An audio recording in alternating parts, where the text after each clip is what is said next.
في ليلة يغمرها سكون لا يشبه أي سكون، حيث يتدلى القمر كحلم فوق غابة منسية، تبدأ الحكاية.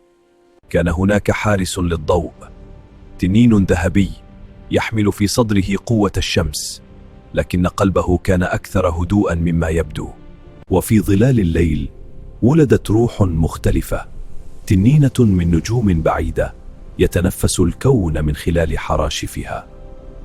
لم يكن لقاؤهما أمرا عاديا، فالعالم لم يخلق ليجمع بين النور والليل، لكنهما لم يسألا. اقترب ببطء يخشى أن يكسر اللحظة. لم يكن ذلك لمسا بل وعدا. اختلط الضوء بالنجوم وتكون شيء لم يره هذا العالم من قبل، شيء لا ينتمي لأي منهما بل لهما معا. وفي تلك اللحظة لم يكن هناك صراع، لا قوانين، لا خوف، فقط سكون يشبه الأمان. لكن الغابة لا تنسى والظلال لا تنام، هناك شيء في العتمة يراقب. وقبل أن يدركا ما يقترب، كان عليهما أن يختارا: هل يبقيان معا أم يفترقان لينقذا العالم؟ وأخيرا فهموا الحقيقة. لم يكن اقترابهما نجاة، بل كان نداء لشيء أقدم، شيء يستيقظ على اتحادهما. لم يكن الفراق ضعفا بل تضحية، فبعض القلوب فقط عندما تنكسر. طار كل منهما في اتجاه يحمل نصف الحكاية ونصف القلب. لكن الفراق لم يكن النهاية بل كان البداية، لأن ما استيقظ لم يعد ينام. ومع كل لحظة من الفراق لم يضعف الظلام، كأن العالم كان ينتظر اتحادهما ليعلن سقوطه.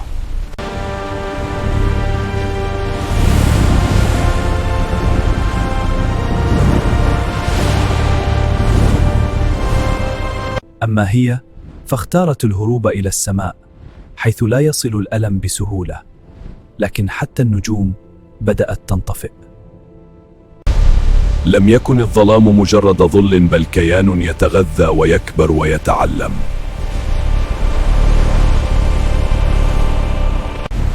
وعندما واجهه وحده أدرك الحقيقة المتأخرة: هو يكفي.